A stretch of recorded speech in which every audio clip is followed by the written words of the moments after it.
you make up from which Gianni to which Gianni, but it's like if I speak on the mirror. A bit more hair, but yes, we are working on that. Next time I will shave. Okay.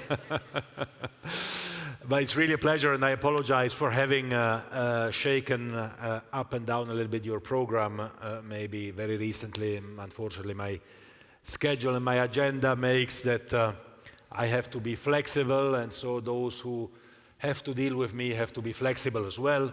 But I'm sure we can have spend some good time here together today. But I'm really very happy to be here at your event. It's important. For me, it's important for FIFA to be present. It's important to show how we feel your association, AIPS, is important for everything that you are doing. I would like to commend and congratulate all of you for what you are doing.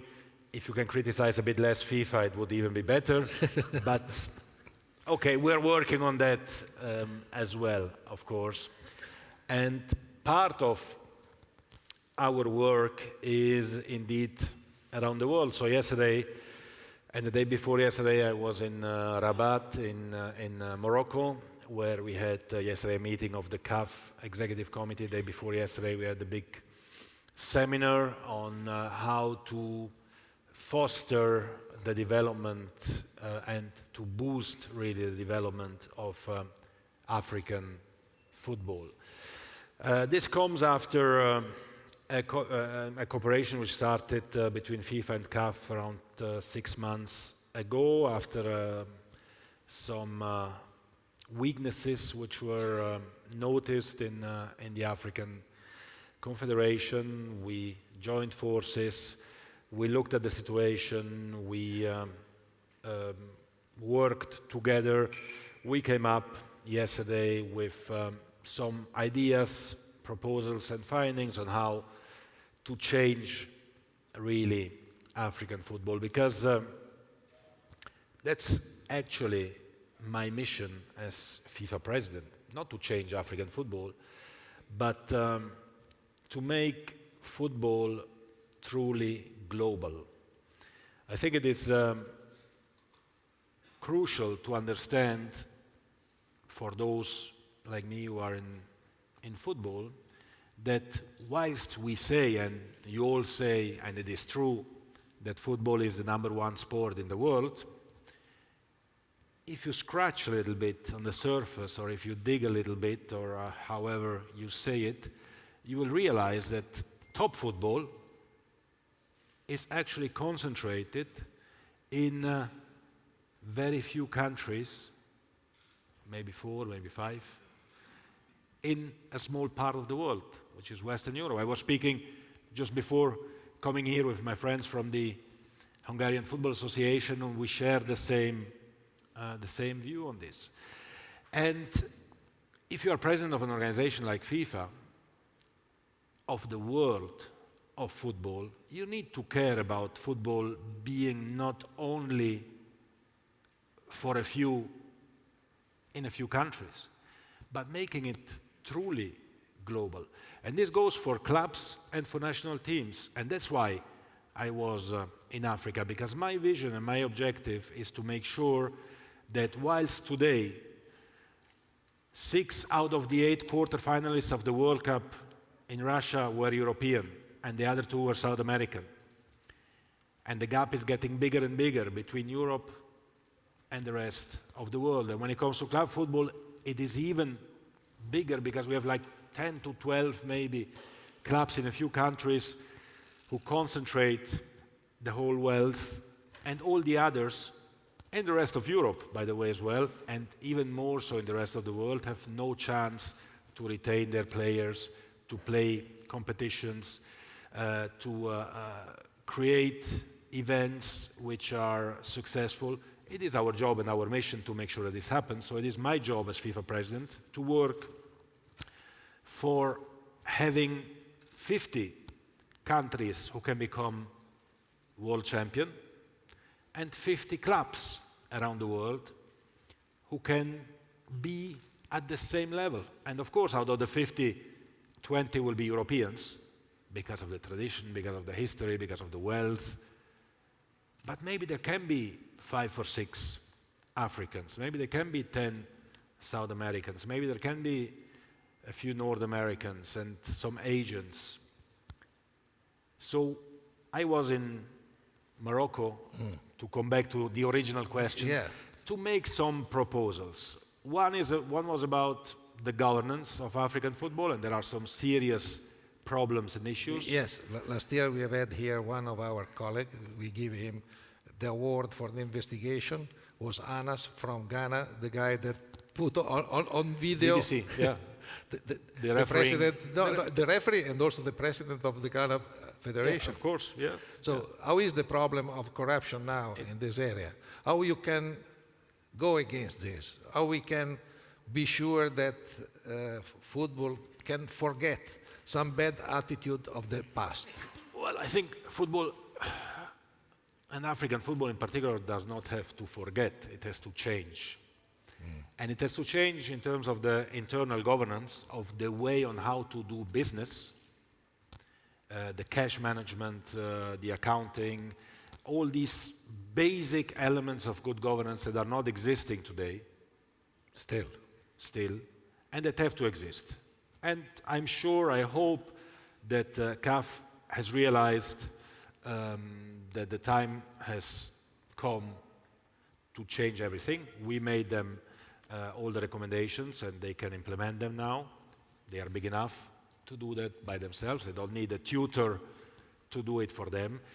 But good governance and fight against corruption and these topics, for me, they go without saying. What we need to do as well is to give hope to African football as well as to world football. And that's why we proposed 3 main measures. One about refereeing, where we said, because this is one of the major problems, obviously, when the referees are not paid, when there is political influence on the refereeing, when it's a president of a federation who decides who the referee is of a match, of an internet. This cannot be. This cannot be.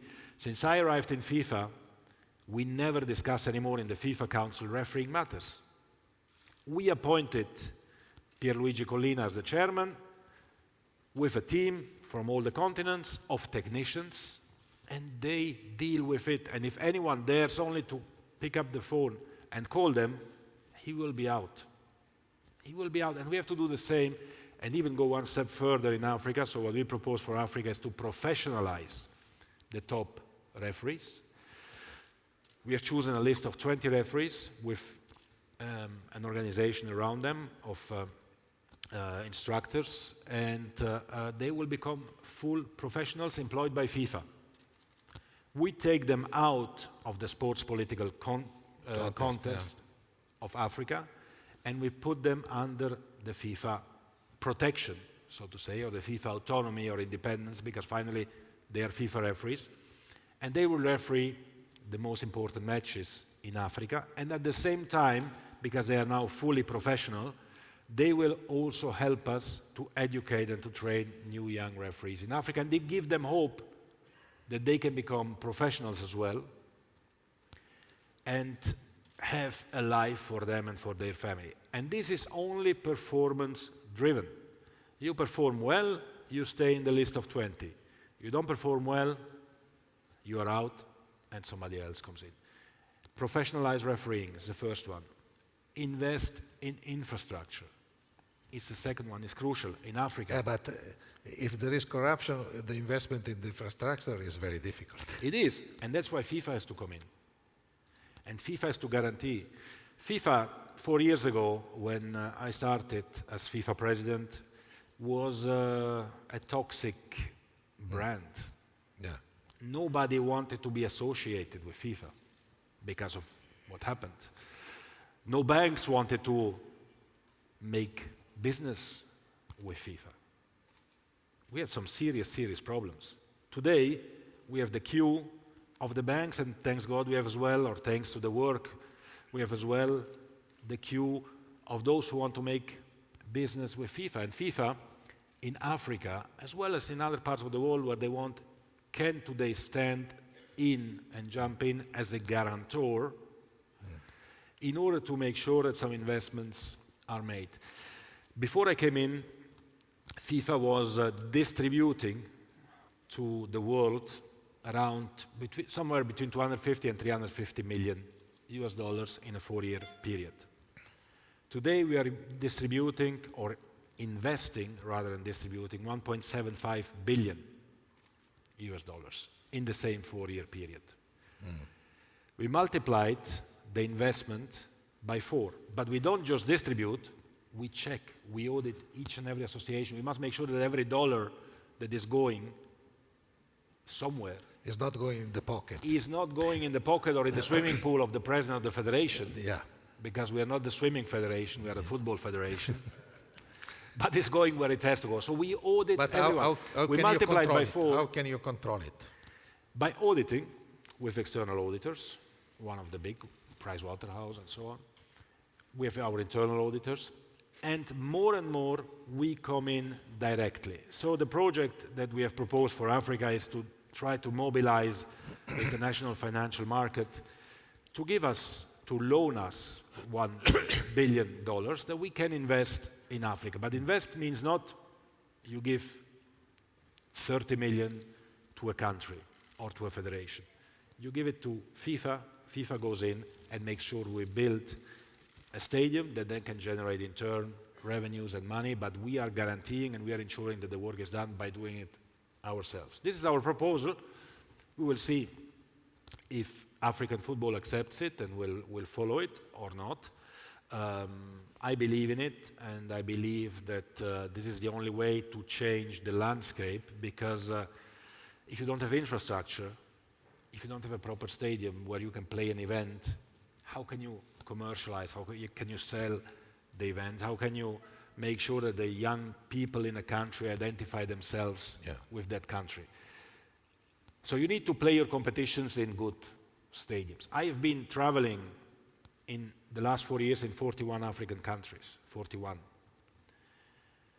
I've been visiting stadiums where the night before or the day before an official match, qualification match of the World Cup or African Cup, there were sheep inside the stadium on the grass. These are situations in 2019 or 20 or 18 that cannot happen, right? And the third proposal, once we have done the referees and once we have built infrastructure, we need to make sure that there are proper competitions in Africa, as well as in the rest of the world. National team competitions and club competitions. And I think it is fair to say today that the competitions in Africa and in many other parts of the world as well are not, let's say, diplomatically correct, even if I'm not a good diplomat, but are not as successful as in Europe. Let's say it like this. And are maybe like 30 or 40 or 50 times less successful than in Europe if you look at the financial side of it. This means what? This means that we need to look into specific competitions for Africa. The African Cup of Nations, for example, is being played every 2 years. And I was always told, well, it's played every 2 years because it generates building of infrastructure and it generates revenues. Okay. When you look at it, you see that in the last 20 years, I didn't see this proliferation of top-class African infrastructure being built, in spite of the African Cup being played every 2 years. And in terms of revenues, we are miles away from any decent competition. And you can make the same example for other parts of the world. Yeah. That's why I don't want to focus only on that. And there might be a reason why others play every 4 years. Because it makes it more exclusive, because you can present a better product, because you can prepare your qualifying matches in a certain way. In Africa, there are teams, they play one match home and away, then they are eliminated, and they don't play anymore for 3 years until the next competition. How can you develop football like this? You cannot. And the same for the clubs. There are historic clubs in Africa. There are clubs who have literally tens of millions of supporters. And it's similar in other parts of the world. We were speaking before about some great Iranian clubs as well, with 10, 20, 30 million supporters. And they play in competitions where actually the owners have to pay money because it's not delivering any revenue. If this is the case, and if football was run like a business, well, the minimum that you should do is question your business model and maybe change your product a little bit, right? And that's why I proposed the creation of a new African Super League, a Pan-African competition of 20 to 24 clubs, which, according to our estimations, could generate around at least 200 million in commercial revenues, TV revenues per year, which would put such a competition in the top 10 in the world. Under the top 5, but between 5 and 10. If you are in the top 10 in the world, and the consequences of that are that you can start retaining players, that you can start showing to the world, because then it becomes a world product, not only an African product or a niche product, that you can start showing to the world the quality of your competition. Because today, if we speak about Africa, Africa is the continent that exports the highest number of players in the world. Every year, over 500 players are leaving Africa to go to Europe. And Africa is the continent in the world that, in spite of exporting the highest number of players, imports the lowest amount of money. Because these players are extremely cheap. Why? Because they go when they are very young, because their clubs are not playing in good competitions. We have to change this whole dynamic by creating good competitions in Africa and everywhere else. In Africa, there is also sometimes some illegal market of the young generation of players. This is the problem that after brings also to another problem, that is the possible match fixing after and so on. You know that some organizations are specialized in trying to destroy the credibility of the result, because they have their own business. And they begin with the young kids, they go to the family and so on. Do you think that it's possible to tackle this cancer of sport? Thank you. Some water for you.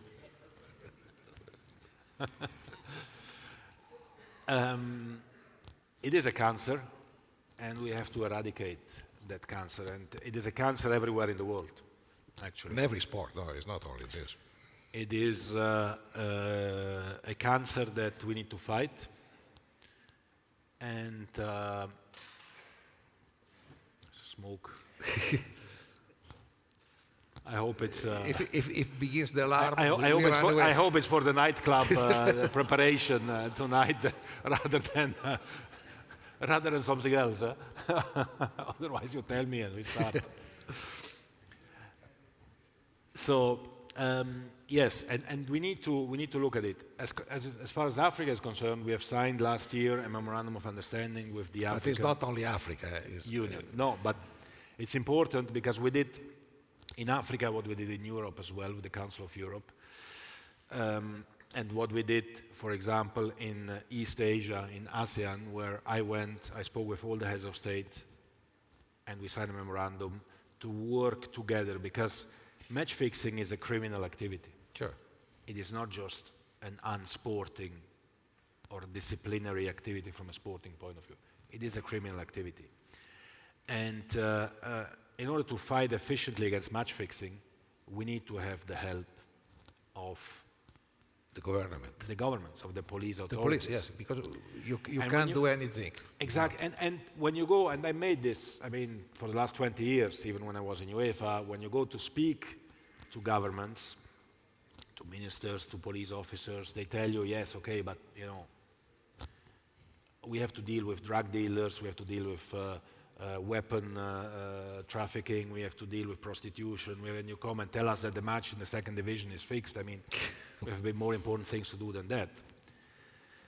But when you explain to them that actually match fixing is a crime because the money which is used to fix matches and the money which is generating from fixing matches is then in turn used to finance drug dealing, Exactly. weapon trafficking and prostitution, then it becomes a problem for society. And it's actually probably the easiest way to generate money in a criminal way. Sure. Because There is no danger for them. there is no danger. And in many countries, it's even not considered a crime still. So the Council of Europe has been working on that by issuing a convention, which I urge every country to sign, of course, because it is important to consider it a crime, to tackle it seriously, and then to work together, because anyone who is fixing or trying to fix a football game or any other sport has to be out of sport, and there is no tolerance about that. But coming also from Africa and other countries, there is another very sensitive problem that is, especially in these days, racism. How you can tackle more racism is not easy, because in football is here in the situation that in our award we have had in the final also a documentary on something on racism in Australia, in the Australian football, no? But where there was only girl that has insulted an Aboriginal player, and from this came out a big event, no? And after has teach something. But in our stadium in Italy, in Europe, is becoming something that is challenging also the club. So, do you think that it's possible to find a solution? FIFA can do something more, can be tougher on some sanction that to some federation, to some club, to something. You can give a new idea to the people, how to react.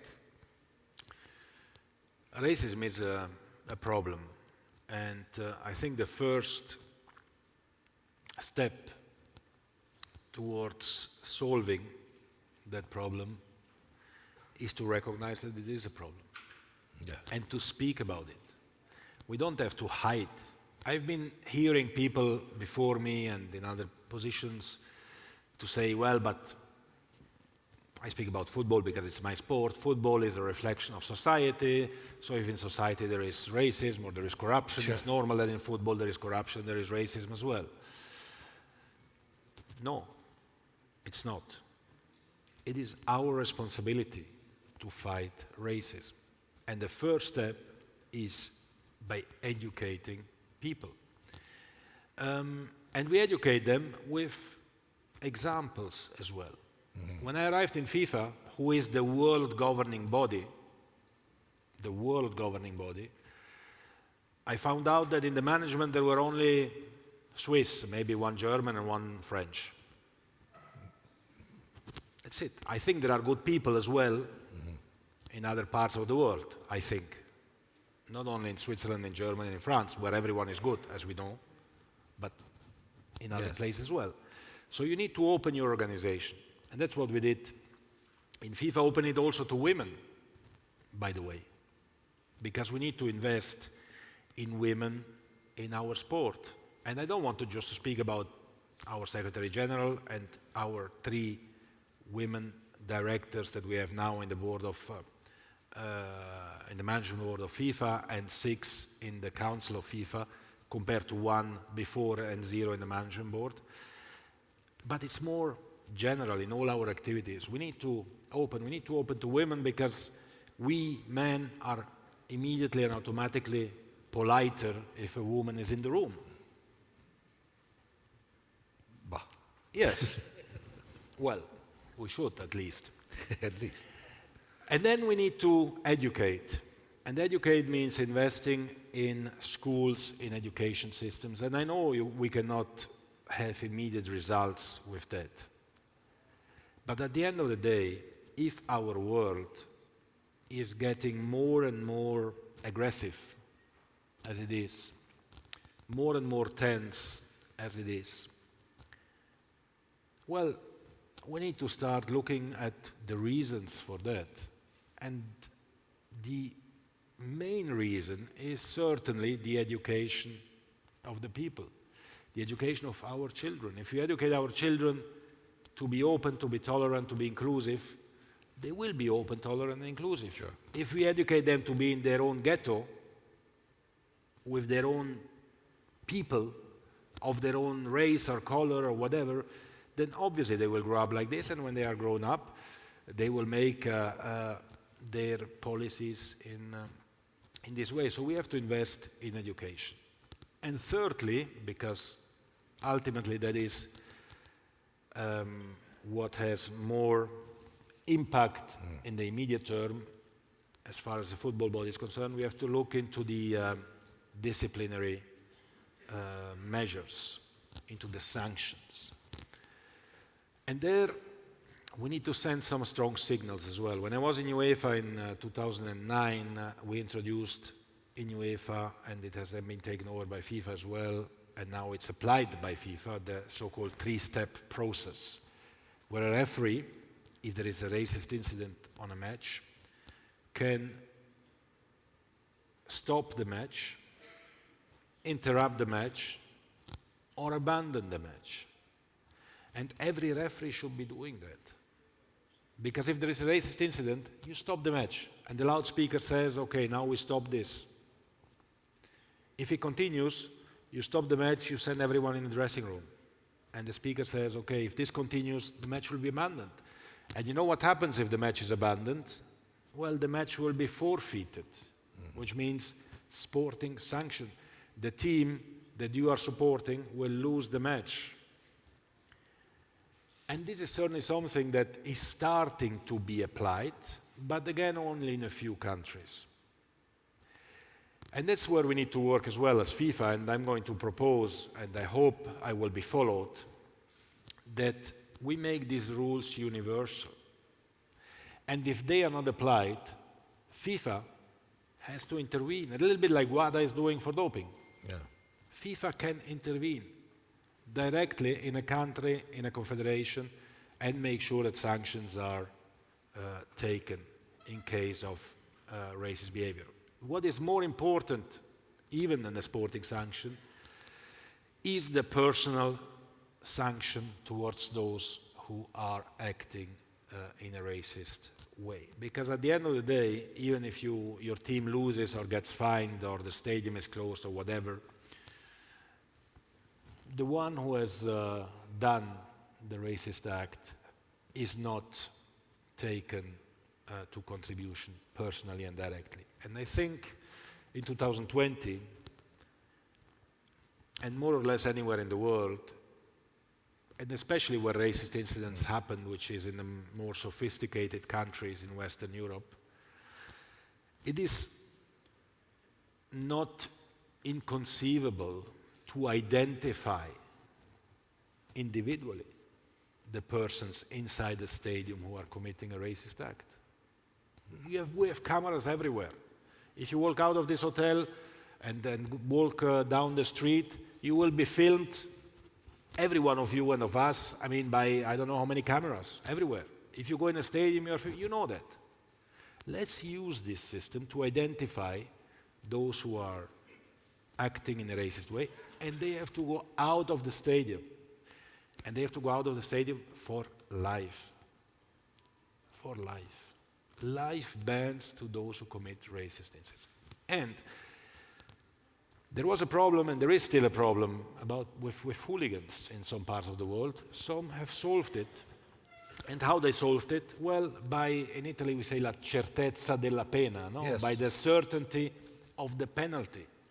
If you know that if you commit a criminal act as a hooligan or as a racist, you are out and you will be sanctioned.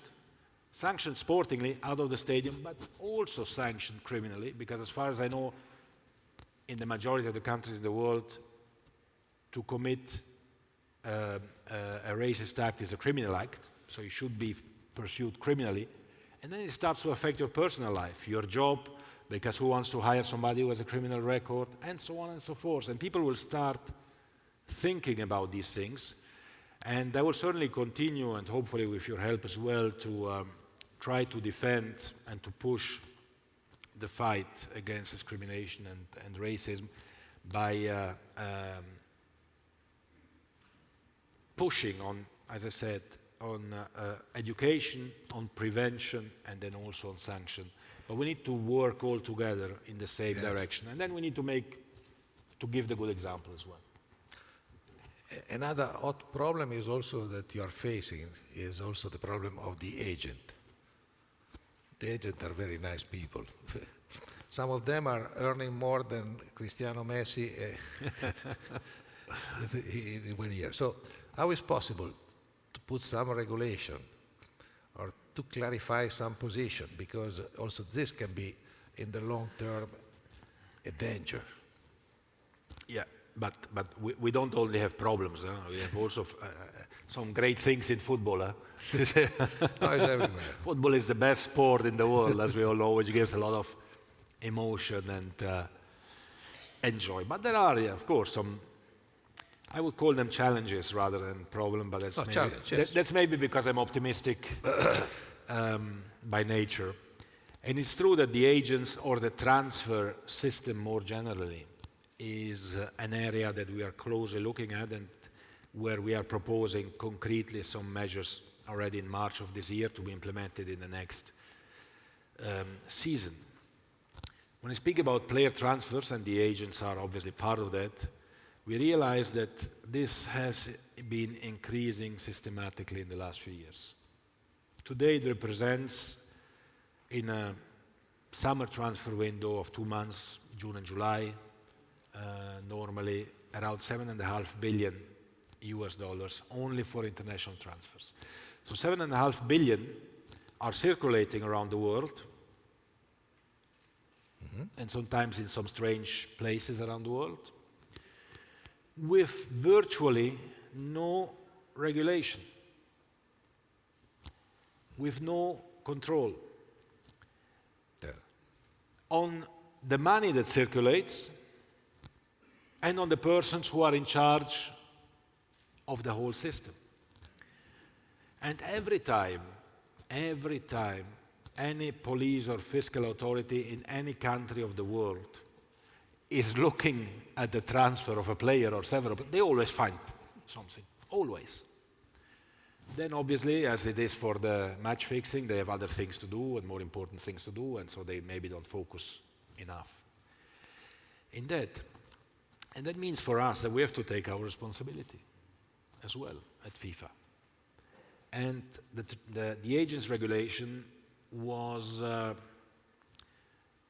do you say in English, deregularized. I don't know, I mean the regulation was kind of scrapped some years ago.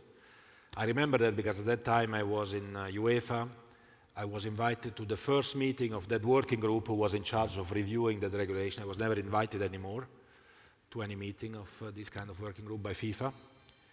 And FIFA then decided to get rid of it because I guess the reasoning was, since we cannot control it, we better get rid of it, with the consequence of the situation we have now.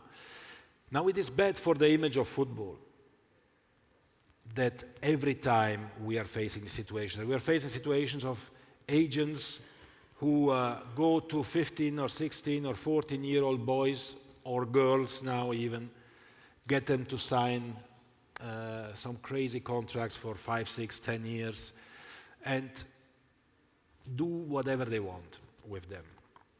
There are good ones, of course, as well, like in any profession. We have 2 years ago, or 1.5 years ago, created a working group to study that, to make some proposals. Working group has met, including with agents several times.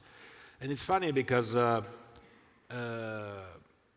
part of the agents tell us you have to regulate, and another part tells us it's a free market. The European Union, Commission or Parliament, who is defending, of course, free market on one side, on the other side is recommending as well to do something. So we took all this on board and we have elaborated some proposals, including a transparent management of the money flows. We want to create, and we are creating at FIFA, what we call a clearing house. This means that the money, the commission of the agent, has to go to FIFA, and from FIFA it will be paid. So that we know where it is going, where it is paid. Because we listen and we hear too often about money going left and right and back and forward, and we don't know. We want transparency on the money flows for agent payments, and by the way, also for use and training compensation, which is also very, very important. We will stop agents representing several parties in the same transaction. When we speak about conflict of interest, Sure. I mean, this is the basic example of conflict of interest. How can you represent a player and the club when you have to negotiate the contract between the player and the club? I mean, you choose. Either you represent the player or the club. So we want to stop this kind of conflict of interest.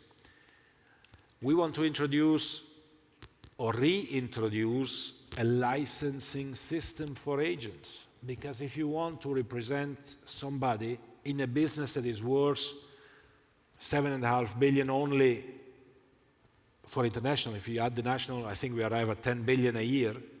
I mean, it doesn't exist in any other sector in the world. If you're a broker for an insurance or to sell a house or whatever, you need to have some license. You need to have some qualifications. In football, you don't.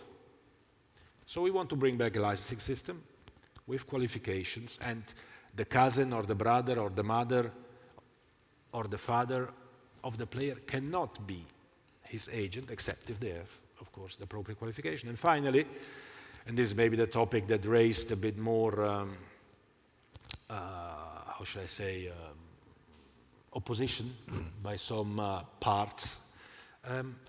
We want to cap the commission rates at 3%, at 10%.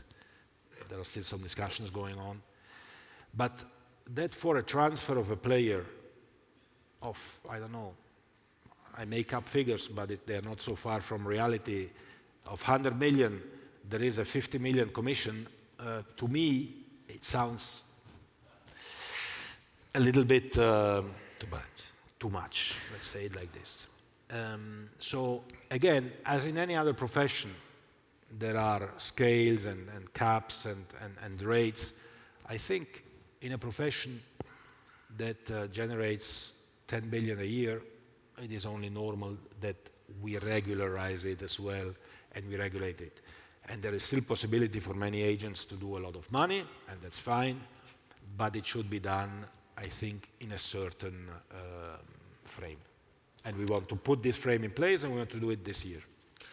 Now, because we are very well known as Italian, what do you think that if we can begin to speak about women? About? Women. About women. With pleasure. Also because if we speak about men, and I just want to say this here, in the 2018 World Cup, right, was the first time since over 60 years that Italy did not qualify for the World Cup, with an Italian president of FIFA. So if anyone had any doubt whatsoever about speaking about integrity, and now I can do whatever I want from now until the end of my life, that would never have been possible in the past. But women is important, and women are 50% of the world's population. I have 4 daughters and 1 wife, so it's I have 5 to 1. I have 5 to 1. I have a lot of pressure when I go home. If I don't support fully women's football and women in football and in sport generally, I'm sure when I go home tonight and the other nights, the door will be locked and I can sleep outside. But jokes aside, it is important that we start behaving also in football like modern people. And when we speak about racism or discrimination, we have to speak as well about gender equality. And we speak about gender equality on the pitch or outside the pitch, in the rooms, in the meeting rooms, in the councils, and so on, in the management. In FIFA as an administration, we have over 40% women. But of course, this is not enough. We just, if we speak about football on the pitch, we just lived the best World Cup ever in France last summer, with United States winning the World Cup. It was very, very successful. And people, and we had 1.2 billion viewers around the world, which makes the Women's World Cup, by the way, the second most watched event, single sport event, men and women together. So in terms of sport, we have first the men's football, then women's football, and then all the other sports. He's very proud of this. No, I am proud of this. But there are other people that think also in a different way. The sport is important. It depends how you count, probably as well. But what people saw, people who watched the women's football and the Women's World Cup for the first time, they saw that actually, well, it's a real sport. There are real athletes playing with technical skills, with physical skills. It's not boring. It's not slow. It is a real sport which brings to you the same emotions like men's football. I mean, these stadiums in France in the last World Cup, they were vibrating. In the final, the American supporters, the Dutch supporter, the matches of the French national team, more generally, matches of different teams, you had the supporters who were feeling exactly the same as when their men's team was playing. And in terms of TV audience, Brazil, Italy, countries which are not really famous for their women's sport, had higher audience for their women's national team than for the men's national team in the same period for official matches. So this shows us that we need to invest and do more. And that's why we have decided immediately after the World Cup, and I'm grateful to the FIFA Council who approved my proposal in this respect, to increase the number of teams in the World Cup from 24 to 32, because also there we need to make it more global. I would like to create for women's football as well a club World Cup, similarly of what we are doing for the men, because I think we have to boost club football as well, not only national team football for women. We need to create a women's world league to have national teams at different levels play more often. This was proposed already by myself 2 years ago. It was then blocked because, of course, there are always different reasons by different people who want to protect their own little house. Yes. To block these kind of initiatives, but we'll bring it up again. We need to increase the number of teams in the youth competitions as well for women. And to do this, we need to invest. Because if we wait for others to invest, we can maybe wait quite a long time. And the problem is also the way we have been commercializing these events. When we were concluding a contract with a sponsor or with a broadcaster for the men's World Cup, we were kind of telling him, okay, you get the women's World Cup just on top, like this. Yeah, no, it's an event on itself. And we decided, I conclude, to invest $1 billion, $1 billion from FIFA money, from FIFA reserves, in the next 4 years in developing the women's game. We will invest in prize money, in events, and then let's see. And the president of the French Football Association, for example, he proposed to play the World Cup every 2 years because it was so fantastic in France and it can boost the event. Let's discuss. Let's not have taboos and let's see what we can do. But you're speaking to enlarge the number of competition. Yeah. Because, for example, there was the big discussion about the World Cup, Club World Cup, no, that you wanted to bring bigger.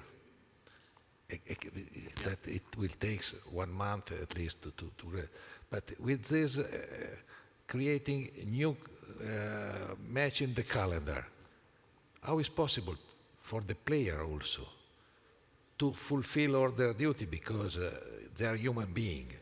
That's right. They cannot make more than 60, 70 match a year. That's right.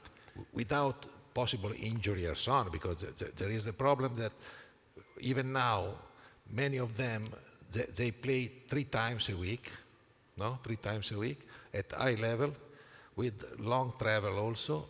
They have no more time for training, to recover. So how is possible to balance all these possibilities? Well, it is possible by having a proper discussion about it. Because we are not, if we speak about football and professional football and top professional football, for men and women, by the way, sure.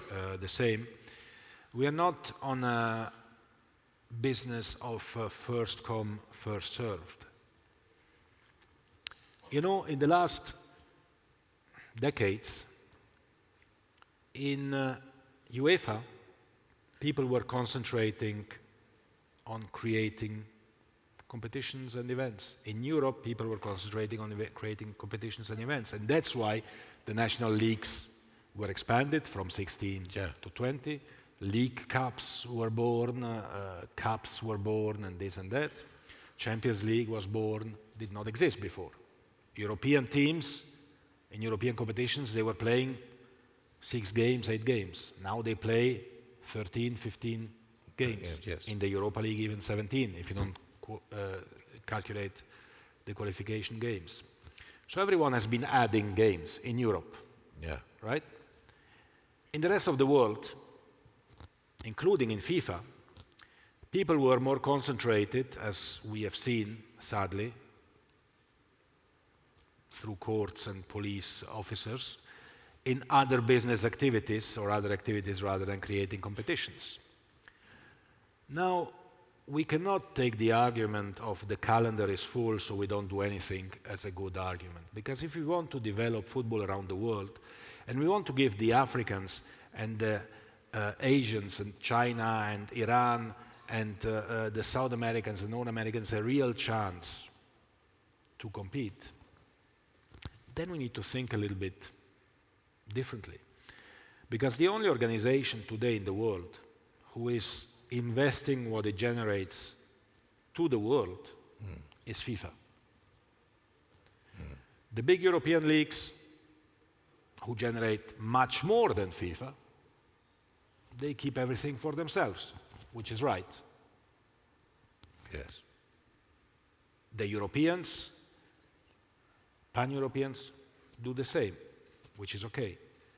We, in FIFA, do it for everyone. That's why we want to do events for the whole world. And maybe there is a place, and it's not that outrageous to think about, if we speak about a new concept for a new calendar, to think about national, continental, and world, and create a space in the calendar for these events. Until 50 years ago, football was national only. Then it became national and continental. Now there is the world element coming on top. And this is happening because, in particular, the big European clubs are world brands. They are world clubs. They have a fan base not only in their country or in the continent, but all over the world. So there is a request, there is a demand, there is a need. Let's look at how we can do this.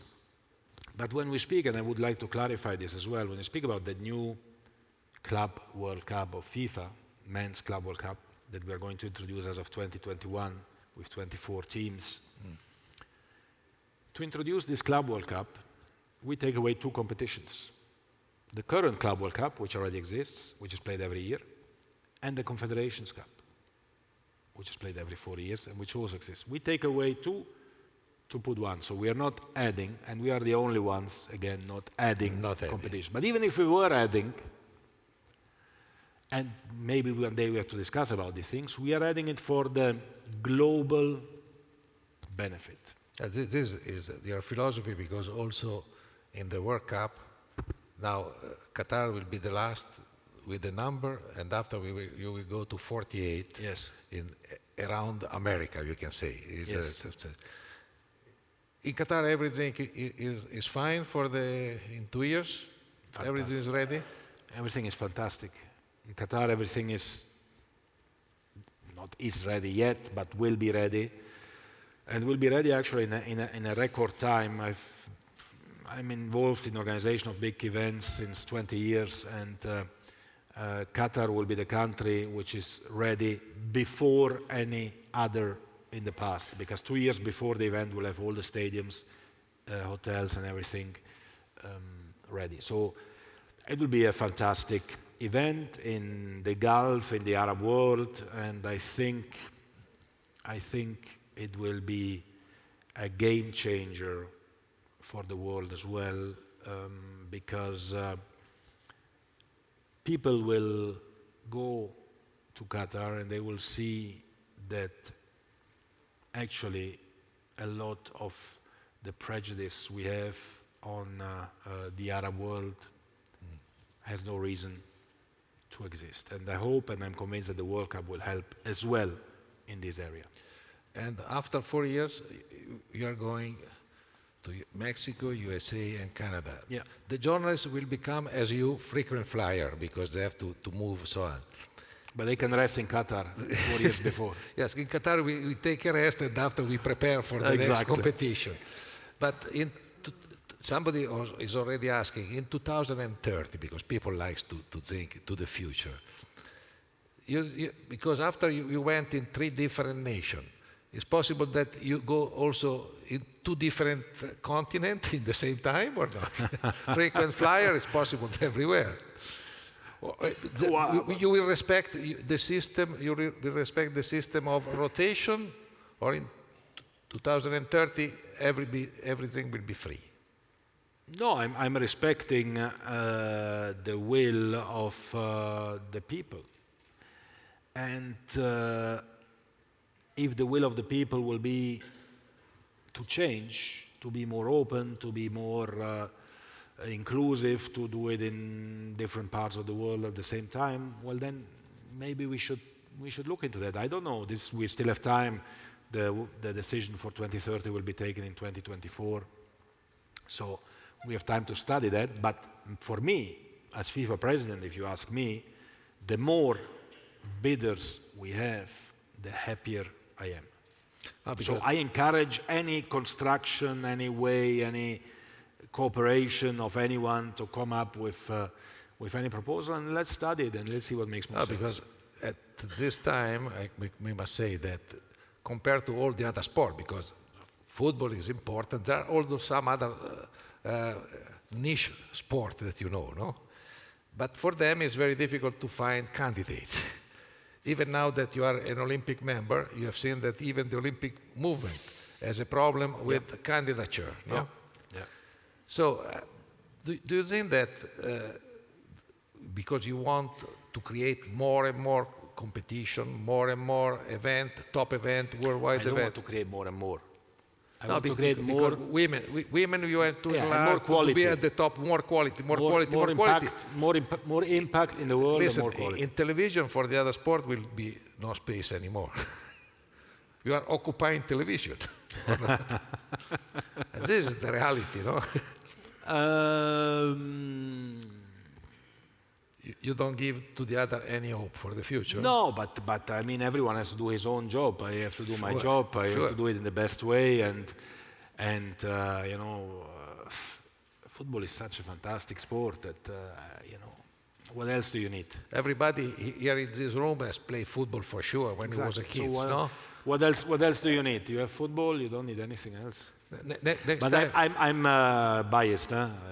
I'm not objective at all. No, because, of course. You know, between these guys, there will be some champions, because tomorrow night, when we go to the Puskás Stadium, there will be a penalty kick tournament challenge. Excellent. So maybe that we will discover between us a new Messi. I don't know, I'm not sure, but can happen, no? Yeah.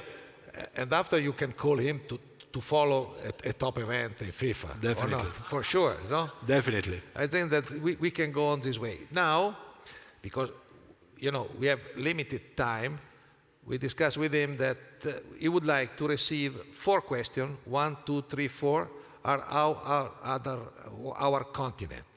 So one journalist from each continent can raise the hand. Eh? You have already decided? No, but sorry, for Africa we have a problem. That if in Africa we look to the physique du role, there is a guy that is the top. Mark, you can get up so you show why I give you the floor. Mark Leeson, do you want to make a question? No, excuse me. We'll start from here. Yes, can you give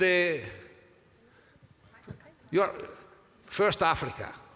You have decided, but the president's just issued a new decree, so he doesn't care. You see, you're not democratic like me, huh? No, not at all.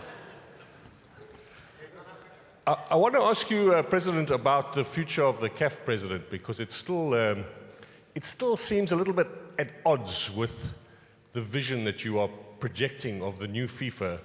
That the damning evidence against this man is now more than a year, and the process of the commission, ethics commission, seems to have, from an outsider's point of view, bogged down. What is the situation about this supposed investigation and the future of the Caf President? Well, there you are asking the wrong person. I know that, I mean, in Africa there is an election in 1 year and a couple of months' time. There was an election 3.5 years ago, where a president who was there for I don't know how many decades has lost the election to President Ahmad. There are investigations going on, but these are done by independent bodies on which I have absolutely no influence whatsoever and no idea on where they're going. I guess and I hope and I think, or I'm actually convinced, that the people who are in charge of our ethics bodies, they know what they are doing. I mean, the chairman is Mr. Vassilis Kouris. He was the longest serving president of the European Union Parliament, as you know, Court of Justice, the European Court of Justice. As you know, in the European Court of Justice you have one judge per country, one per country. He was the president for 15 years of this body. So these people, they know what they are doing, and there is nothing really I can say about an investigation going on because I don't know about it. You are already Africa. Africa is one. Asia? Hello. My name is Amjad Aziz Malik, and I'm Secretary General of AIPS Asia, also Executive Committee member of the AIPS and belongs to Pakistan. My question is, Mr. President, Asia is an emerging force nowadays in football.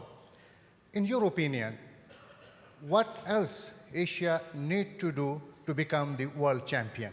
And my second part of the question is, now we will miss you in the award ceremony. Today we have a great award ceremony. How much important is the awards for the sports journalist? What do you think about this? Well, what Asia needs to do to be the world champion is win some games. Same as the Africans, by the way. That's why I'm concentrating more on the game itself rather than on the people who are there. In Asia, I mean, it is obvious that there is a huge potential. It's the biggest continent by far in terms of persons. In football, and that's why I'm always a little bit puzzled. In football, also, you don't need to have any particular skills, if not being good, in order to succeed. I mean, you can be tall, you can be small, you can be big, you can be athletic, can be technical. You need different types of skills. So there is no reason why Asia wouldn't be able to perform well. I think, to some extent, we need to have the same discussion in Asia that I was explaining a little bit earlier about Africa. In Africa, we intervened because of a different issue, because of a governance issue, which is not the case in Asia. But what we need to do in Asia as well is to elevate the level of the competitions. Because when you have a player in Europe playing out of the 60 games that Gianni was mentioning, out of the 60 games per year, 50 out of 60 are top level. He needs to go to his limit. When you arrive at the World Cup, you are much more used, physically and mentally, to go to your limit. In Asia, in some countries, even if a player plays 60 games in a year, only in 10 of these 60 he has to go to his limits. So when he arrives at the World Cup, it's much more likely that he will not be ready to give the 120% that he needs to give at that moment in order to succeed. So we have to look together with our Asian friends on how we can make the competitions better, how we can make them stronger, how we can think on supranational competitions rather than focusing only in one country. Then I'm sure that we can come up with something a bit creative and positive to raise the level of Asian football to the highest standards. When it comes to the awards, I think it is always important to award journalists. Yeah, but he doesn't people know generally. how important is our award, you know. Unfortunately, tonight he has to fly away, but he told that... I will watch it on streaming. He can look on streaming, and after next year he has promised that he cannot not be with us. This is the most important thing. He's taking no. But only if you introduce the Journalist Fan Award. And you give it to me because I'm a big fan of journalists. So. Yes, we will have a special category, and after we go to vote. The biggest fan of journalists. Yes, in some at least I give you things to write. Yes, it's something. So now we are going where? In Europe or South America? Aspettiamo che la prossima possiamo parlare in italiano o portoghese. No, in English. Do you speak about the women? Last year in France, the principal World Cup is great success. This year, we have a Mundial in Costa Rica, Panama, and in India. Yes. For 2023, at the principal World Cup, a record of big nations, including 2 of South America. In the process of development and globalization of the football, women's football, what's more important? Great nations or new nations to receive a great competition?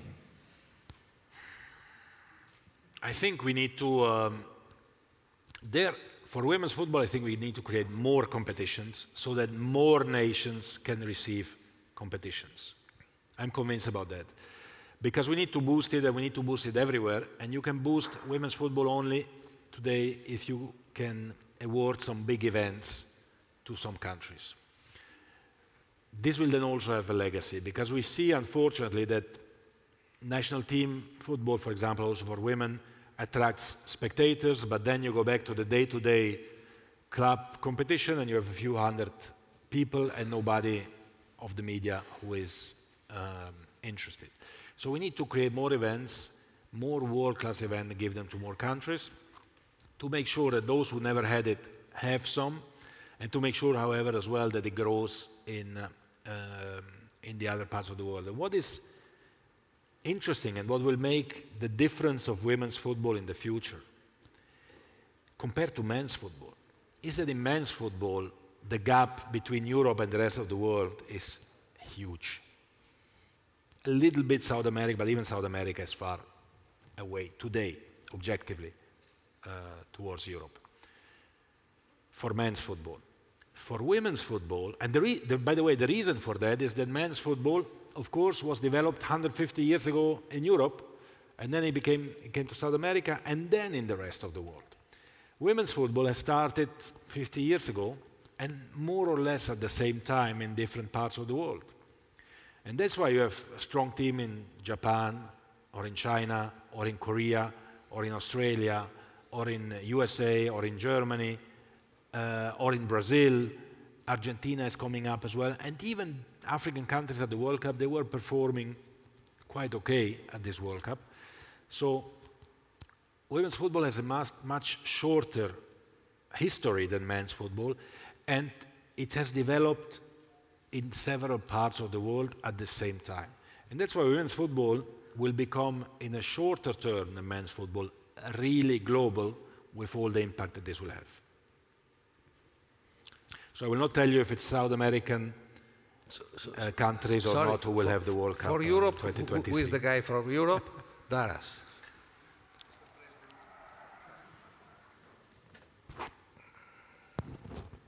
Ioannis Daras, IPS Vice President from Greece. Mr. President, you mentioned earlier that... Tienilo più su però. Take it.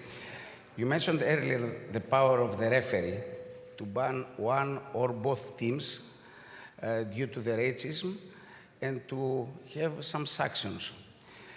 Which will be the act or the react of FIFA if the government or the sports minister interfere in football matters and try to change the law and the sanctions? Well, there is certainly, we can certainly not admit any government or minister to interfere in the sporting side of football. So there is no way we would admit any government to interfere in changing the results of a game or deciding who wins a game or not. Where, however, my view and FIFA's view is different compared to the past, when we were speaking about the autonomy of football and these kind of things, and that was then sadly misused for other purposes. My vision differs in the sense that I think we need to work together with governments and ministries, because the legal framework, and in particular the criminal framework, has to go hand in hand with the football framework, or the other way around, rather. We need to work together if we want to solve some of these problems.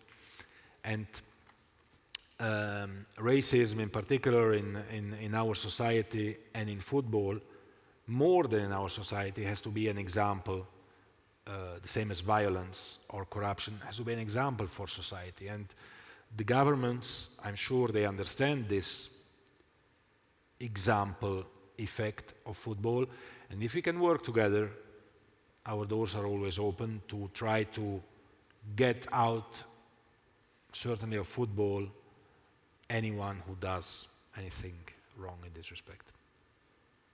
So now, guys, I think, I know, I told that unfortunately he has limited time this time. Next year we will be with us for 4 hours, so somebody will submit the question before. we will prepare everything in our professional way. I think that it's important that he was with us today, especially because with FIFA we have already, now we give him an information that with the press operation of FIFA we have already spoken to the possibility to make 2 young reporter projects, one in Panama and Costa Rica, with the, for the girls, yeah. And another for the World Cup, Club World Cup in China. No, in Qatar. Before, in Qatar, because after we go in China. But this, because we have seen this year with Uldman that this kind of format of competition is perfect for a school, because it's high level, but there is not so much tension because at the World Cup is impossible. Yeah. But this level is very good, and our people were there, and we can make a very good job. So we will continue what we have begun many years ago with FIFA, our young reporter project, because to give them, to young people, the possibility to experience top event with top mentor will change also their mentality of our profession. And we will be always ready to the top event. This is something that I want to thank him, because with FIFA we have had never problem in this, and we will continue to improve. Because sometimes also for the competition of under 17, there are not so much press over there. In some way, we help to propose this event. And another important thing, we have to thank him because today is really a frequent flyer, because he's coming from Geneva, he's leaving again just now, but he wanted to be here with us because he respects really our profession. He has not put any limit to everything. And I must say that we have begun to be together many years ago when he was Secretary General of UEFA. He has seen also our young reporter in that time in Lausanne and in Vevey,